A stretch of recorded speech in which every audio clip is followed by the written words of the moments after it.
Now, I was going to go ahead and ask you, what were the key turning points or realizations, I should say, that actually helped you overcome your resilience on alcohol to cope with life stresses?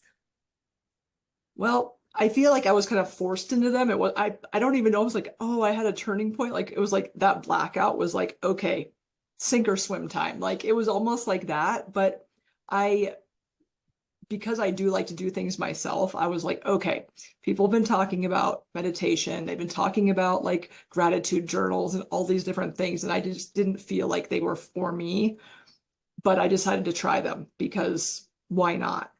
And then reframing my mindset around alcohol. I started reading some books. I'm sure you've heard of them. This Naked Mind was a huge book for me in reframing how I looked at alcohol. Like I'd been conditioned to believe that it was fun and that society says this is great, let's do this. And once I read that book, I was like, wait a minute, like I don't have to believe that anymore. So it was like a really like mindset shift. And I was like, oh, I can change my mindset around lots of things. So I started doing the meditation and I started like writing in a journal and then just like reframing my mindset about a lot of different things. One of them in particular being around exercise. I always looked at exercise as a way to look a different way. And I like being strong, but it was like when I realized how good I could feel by exercising, it was like a light bulb like went off. I was like, wait, I can like move my body and it makes my brain feel good. I feel good, and then everything else is easier. So it was like that like tipped the scales towards making it even easier to not drink because exercising with a hangover is like the worst, but I would do it almost to prove that I could. Like, oh, look, I don't have a drinking problem because I can still get up and exercise, which makes no sense, but that was what my brain was thinking at the time. So when I like switched that like way I looked at it, that I could change how I felt through exercise and like help that movement, help that like anxiety and feelings move through my body, it was like a whole new world opened up.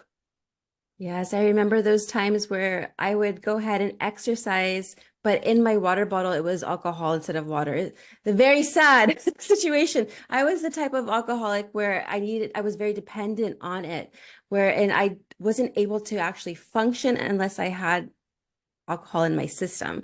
Otherwise, I'd get very ill and I would probably die if I didn't have it. So, uh, very scary, but I felt in my recovery, the exercise was so important. I was one of those 5 a.m.ers, and not everybody is a 5 a.m.er. You always have to wake up the time that you need to wake up. I was just the 5 a.m.er who would go and work out at Orange Theory and move that energy that was in there, stuck from either childhood trauma, from bad relationships, from resentment, fear, everything that was going on, what had conditioned me to start drinking in the first place that had to be released. So exercise is a very, very important part of the healing journey because you're tuned into your body again after well, at least for me, after I've damaged it so much by poisoning it, I need to reconnect with my body again and start loving it and showing compassion to it and saying, wow, you've been through with me through all this time.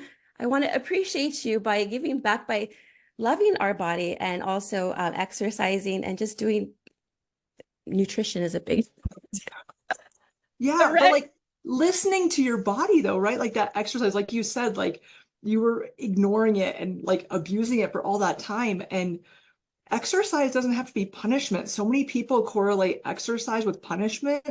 And I've kind of started just like almost not using the word exercise anymore. I like to think of it as movement, like whatever feels really good for your body that day, Yeah. but trusting your body because we don't trust ourselves. And I think when we're drinking, we completely disconnect and check out and do not listen to anything our body's saying.